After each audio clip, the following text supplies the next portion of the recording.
Akkineni young hero Naga Chaitanya వరుస సినిమాలతో దూసుకుపోతున్నాడు. సినిమాకి మంచి వేరియేషన్స్ చూపిస్తూ తన ప్రతిభను చాటుకుంటున్నాడు. రీసెంట్గా తండేల్ సినిమాతో మంచి విజయాన్ని అందుకున్నాడు. చందు మొండేటి దర్శకత్వంలో వచ్చిన ఈ సినిమాలో మత్స్యగాడిగా కనిపించాడు నాగచైతన్య.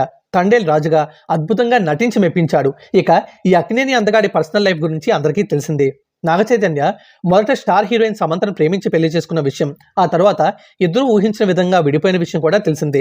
సోషల్ మీడియా వేదికగా సమంత నాగచైతన్య విడిపోతున్నట్లుగా అనౌన్స్ చేశారు. ఆ తర్వాత చాలా కాలం ఇద్దరు తమ సినిమాల్లో బిజీగా ఉన్నారు. అయితే నాగచైతన్య సామ్తో విడిపోయిన తర్వాత శోభితతో ప్రేమలో పడ్డారు. ఈ ఇద్దరూ తమ రిలేషన్ను చాలా కాలం సీక్రెట్గానే ఉంచారు. ఆ తర్వాత పెద్దల సమక్షంలో పెళ్లి చేసుకుని ఒక్కటయ్యారు.